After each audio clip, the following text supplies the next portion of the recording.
It's been my 1 year of being on this natural hair journey. I have been on this natural hair journey for 1 full year. October 20, 2012, last year, I totally ruined my hair and did all kinds of crazy mess to it, and I hadn't even made the decision yet last year that I was going to be on this journey yet. I just remember that today was the last day that I actually like totally totally destroyed my hair. So I've been on this journey for a full year now. I'm very proud of myself, and I'm happy to be on this journey, especially with you guys. I'm back with another video to tell you 10 tips on going natural, or going back to natural, or returning to natural, or however you want to call it. The first tip is the decision. When you're thinking about going natural, you do have several things to consider. It could be for health reasons, it could be for curiosity, it could be for more thickness, it could be because you've never seen your natural hair before. The first step is to make the decision that you at least want to try to go natural. And if it doesn't work for you, you can always just go right back to your relaxer or your texturizer, or your heat trained hair, or whatever it was you were doing before you made this decision to be on this healthy natural hair journey or whatever. You want to at least try to see if it works for you, and then if it doesn't work for you, you can always just return back to what you were used to from the beginning. Okay, the first step in your decision is you're going to ask yourself, why is it that you want to go natural? And this actual question that you're going to ask yourself and answer is very important, because it will be the foundation as to whenever you do have challenges, you're going to ask yourself, why am I doing this? And then you'll be able to answer yourself, okay, I'm doing this because of this. If you don't have a definite answer, you're going to be like, well, okay, I might as well just go back to my relaxer. I can't do this. I can't do this. I might as well just go back to doing what I was doing before. I might as well just go back to this because, this is too hard for me, and I don't even know why I'm doing this anymore anyway. Tip number 2, research, research, research. YouTube, hair forums, books, the internet, friends, people who are natural. Those people, those books, those like forums that you look at are going to be so important as a second tip on going natural. It's very important to know what you're doing and to have the information on hand in your head before you before you continue to go through with this, or at least while you're learning about this new hair, because the hair that's growing out of your head that you haven't ever been used to is going to be completely different than what you are used to doing. So you want to make sure you know what to expect, so that when it comes, you're not like, what the heck, and then leads back to your first decision being demolished, because now you don't even know why you're doing this anymore anyway. It's very important to help keep you on your path to a healthy journey, not have setbacks, and also so you know also to avoid any bad, like any breakage, anything that's bad. If you do your research and you know how to take care of your hair, you will less likely have to worry about your hair breaking, falling out, shedding, being manipulated, the curl pattern being manipulated, or any of that sort, if you know what you need to do to take care of your hair. Tip number 3 is to big chop or transition. For those of you who don't mind having short hair, who think short hair might be a fresh start for you, or if you've had short hair and you like it on you, whatever, if you're comfortable with having short hair, then the big chop might be the best step for you, because then you can at least just say, okay, I want to go natural, I'm thinking about doing this, let me just like start from scratch, shave all my hair off, and I'll go from beginning to end. There are a lot of us who aren't like that, who are attached to our hair, and even though we want to try going natural, we don't want to completely cut all our hair off and make this drastic decision, not necessarily knowing what to expect. So if that's the case, then you would want to transition. Understand that if you do try to transition, that there is going to be a demarcation line, which means that when your hair, whatever processed ends you have, when your natural hair is growing out, whatever line is between the natural hair and the processed ends, that line is going to be very, very, very, very fragile and delicate, and you need to make sure that you do the best that you can to make sure that you're not breaking that line or causing any tension or any further breakage to this very fragile line between the two. Because if you decide, oh, I'm going to just straighten my hair all throughout my transition, like that line's going to be very weak, and you're more likely to have a big chop sooner than later, because you've decided to not take care of that line and be very delicate with it. But do understand that shedding is normal when you're transitioning. I mean, you're going to shed more. Your hair is at a very delicate stage anyway, so you're going to have more shedding than normal. Don't be alarmed, it's normal. It just tells you that you need to get rid of those ends a little faster. Also remember and understand that the big chop is not a requirement. Transitioning is you can transition for as long as you want. If you do take good care of your hair. You can say, I'm going to transition for 3 years and transition for 3 years and gradually just like get rid of those ends, and that's, you never even had to really cut all your hair off. Like a normal process is as you would normally, but you're just not putting processed stuff in your hair. That is possible. But also understand that when you are finding this newfound hair just growing out of your head, it's so luscious and so full and so like it makes your like your process and relaxed process ends or whatever is going on with the ends of your hair seem like limp, lifeless, nothingness, disgustingness. So you're going to want to get rid of it, but at some point. But understand that there is a difference, and you do have a choice to choose between bake shop or transition. Number 4, shop for natural products. A lot of shampoos, and like I didn't even know this. I've been natural all my life, and I didn't even know that like sulfates in your shampoos are so damaging and stripping to natural hair. So sulfates like are made to cleanse your hair, as if dish detergent is meant to clean grease off of dishes. It's like that, but your hair, like natural hair, needs moisture, and stripping the shaft of this moisture is, and also of the oil that also retains that moisture, is very, very damaging to your hair over a period of time. You should use a sulfate shampoo if you're about to, straighten your hair and you need your hair to be full. You don't want it weighed down with all the product, or if there's certain or you're just clarifying your hair. Like yes, you would use something that would clean off all those like greasy, oily residue on your hair shaft. But there's other ways to cleanse your hair, such as natural products like apple cider vinegar, which is a cleansing mechanism to clean your hair. There are several ways to use products that are natural or more natural than what's put out on the market just because it's there and you think, oh, I can just use this on my hair.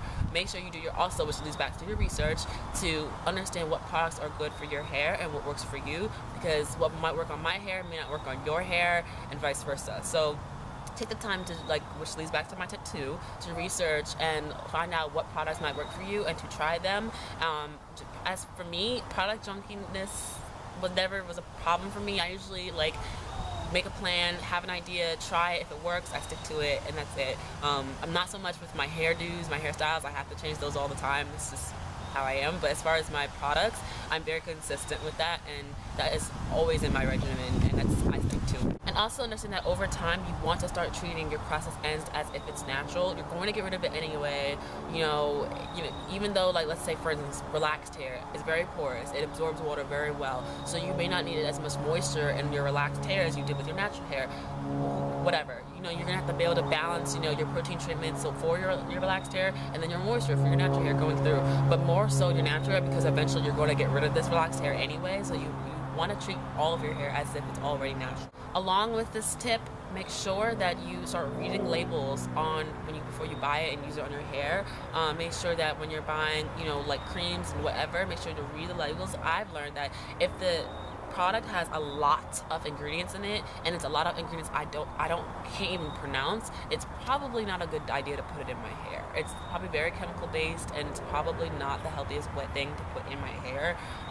For me, I will just use strictly coconut oil and shea butter and glycerin for gel, and that's it, and that works fine with me. All these products and all these little ingredients aren't necessary to put in your hair just to make it do something. I mean, your hair's naturally curly. You just need something to moisturize it and to hold it, and that's it, and call it a night. Products like mineral oil and petroleum are horrible for your hair. Understand that too, because a lot of hair companies will use mineral oil and use petroleum because it's cheap. It's cheap oil they can put into a product. It will make your hair have the illusion of being lush, very luscious and moisturized and shiny, but really in reality it's just covering your hair. It's not actually penetrating the shaft and moisturizing it, still leaving the inside of your hair dry, and eventually your hair will break off because it's not actually getting the moisture it needs. It's just making it look nice for the day, and then your hair ends up being drier than it ever was anyways. This leads into my next tip. Tip number 5, moisture. Natural hair needs moisture at all times. Dry hair breaks, and nothing beats water when it comes to moisturizing your hair. Water, spraying your hair daily with water will moisturize your hair. It's what makes your hair dry is not sealing that water in. Different types of oils you can use. I haven't really explored my options with oils too much. I've mostly stuck with coconut oil and shea butter, but a list of oils that are good Also, like I said, virgin coconut oil, shea butter, jojoba oil, extra virgin olive oil, grapeseed oil, etc. Number 6 tip is no heat policy and no color policy. Heat is enemy to the health of your hair, period. Try to avoid heat, especially during this time, because I'm here to tell y'all, heat damage is real, y'all. For real, like it is. Heat damage is so bad. Like it's not only just damaging your hair, it does alter your curl pattern. Let's say you have 3C hair, 3C natural hair, and you're growing your hair out, but you decide you want to straighten it the whole time. Your hair, by the time let's say you cut all the you decide to cut all the natural, the process ends off. By that time, if you're not protecting your hair with a heat protectant, which it still doesn't necessarily even it only comes to a certain point as far as to how much it protects your hair when it comes to heat.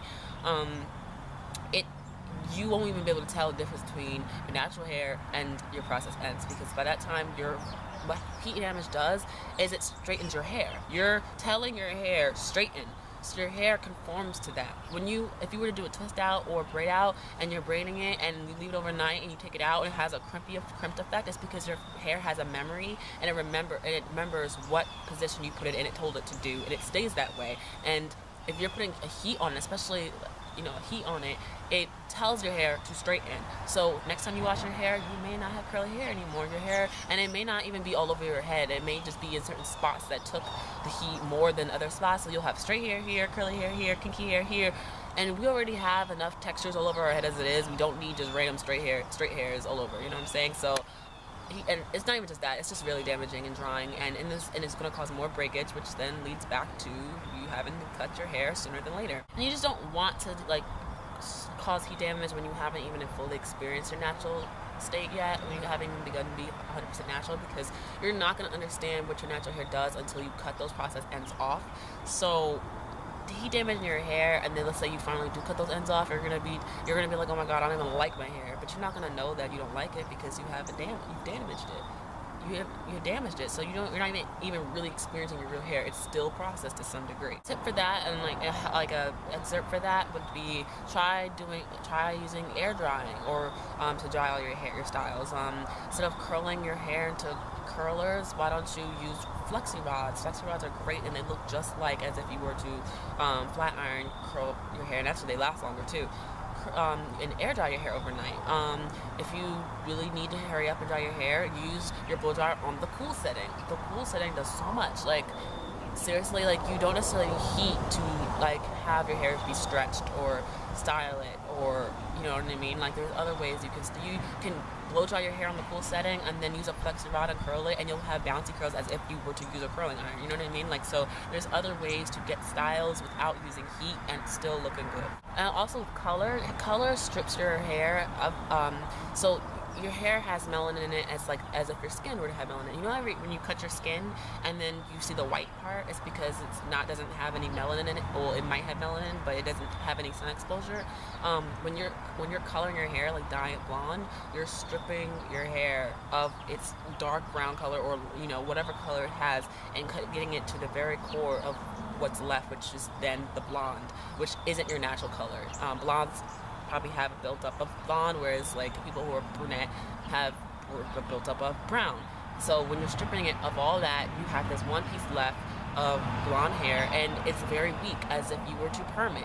It's pretty much the same kind of process as perming. It opens the cuticles, it changes its DNA. Like, it's not a good thing, especially when you're trying to transition. So it has chemicals in it, has a demarcation line. You don't want to add color to your hair I don't even think people should color their hair even when they're fully natural. Unless you're getting like a highlight here, and it's just one little strip of hair that you're keeping as a color or whatever. But color is just very tricky, and there's other ways to color your hair. They're natural, like henna. Henna does a good job of coloring your hair to get red color. Black hair. Blonde is tricky. You really can't do anything to get blonde hair unless you are coloring it, but there's other ways to color your hair. Rinses, then just totally using bleach and stripping your hair. Number 7, low maintenance and protective styling. Rod sets, twists, buns, extensions, bantu knots, braids, other styles. Styles will help protect your ends as well as the rest of your hair from damage, the wind, the sun, the earth, the fire, the rain, the water. They'll keep your hair from being damaged while you're waiting for your hair to grow out, and while you're gradually trying to keep your ends healthy, so you don't necessarily have to do the big chop if you're transitioning. Braid outs, twist outs are good ways to help you learn to love texture. We're taught that, you know, you're supposed to straighten your hair. You're supposed to straighten your hair. In order to look good, you need to be straightened. Getting my hair done means straightening it, and it's like, no, like there's other ways to wear your hair that looks good. That means it's done too. Twist outs, braid outs, while you're waiting for those ends to be taken off, and so you can have curly ends. Braid outs, twist outs with rods, whatever. This will help you get used to texture and used to having thick, full hair. So these type of styles will get you like transitioning into having natural hair, because natural hair is thick and it way more than processed hair. So that's good for helping you move forward in your transition. 8, trim. You want to be gradually trimming your hair as your hair grows out, just so that you have less breakage. You know, you can keep your length as long as possible. You may not be showing longer in length, but at least you're retaining the length that you have at the length that it is, so that you don't have to fully just have no hair. Of course, gradually you're going to get closer to your natural texture the more trims you do. And very important when eating trims, always make sure you use hair scissors. I don't care. Never ever use kid scissors, child scissors, paper scissors, cutting scissors for like arts and craft projects, your work scissors. I don't care what anyone says. No, use hair scissors, because they're way sharper than any of those other scissors. Those scissors are meant to be used for other things. And also, don't use your hair scissors on anything but your hair, because your paper, I don't care, paper, anything. Don't use hair scissors on anything else, because it will dull down the scissors, and when you use it on your hair, you will have snag ends and you will just end up having split ends anyway. Even though you're trimming your hair, you still have split ends because you didn't use the proper scissors. Go to your hair store, your beauty supply store, and get hair scissors. Number 9, set goals. Learn how fast your hair grows a month. If your hair grows a half an inch, you will know your hair grows 6 inches in a year. So you know by the end of the year, if you take off half an inch every 6 months, you know that by the end of the year, you will have taken a full inch off, so you'll have 5 inches more of growth. So make sure you set goals and you keep up with yourself, and you like, length checks are not necessary, but they're nice to know. So you're like, okay, you know, it is October 20th, and by next month, like, my hair is at 4.5 inches, and I know by November 20th, I should have 5 inches. And when you measure, you have 5 inches, you know you retained your length, you know you're doing the right thing. So setting goals and keeping on track, that's a good way to know, to keep up in your journey and know what to expect for the next thing. So you're not just kind of like, I mean, my hair is growing or it's not growing. You don't, you know, some people, you know that saying that girls say, like, oh, my hair doesn't grow. You hear people say that? That's not true at all. Your hair grows. You're not taking care of it enough where you're retaining the length. So keeping up with your hair and watching it and nourishing it as if it were, you know, a flower in bloom, like making sure you watch it and water it and plant it and make sure it's healthy is good for your future goals of how long you want your hair or how healthy you want it or whatever. And also setting goals, especially when you're transitioning, let's say you have 5 inches of relaxed ends. If you take off a half an inch a month, you know that in 10 months you will have gotten rid of all your relaxed ends. It's just good because it just helps you become your own little hair psychic. You know what to expect, you know when it'll be here, and if it's not there, you know you did something in your predictions. Do your math. Number 10, finally, be patient. Oh my god, this is like the most important and crucial step of the whole journey, is to be patient. Hair grows tremendously slow, especially when you're waiting for it, you want it, you crave having this long luscious hair to your butt. Like, it's a slow process, and you have to have patience and diligence, and you have to make sure you stay on track and you're consistent. With any type of relationship, your boyfriend, your mom, your kids, you have to be consistent, patient, understanding, loyal, kind, true, whatever. All those things that you have in your other relationships is pretty much what you're having. It's a relationship with your hair, and if you want your hair to thrive, you have to be patient and take care of it. Since my hair, I have 3 hair goals. My first hair goal was my hair to be fully natural again,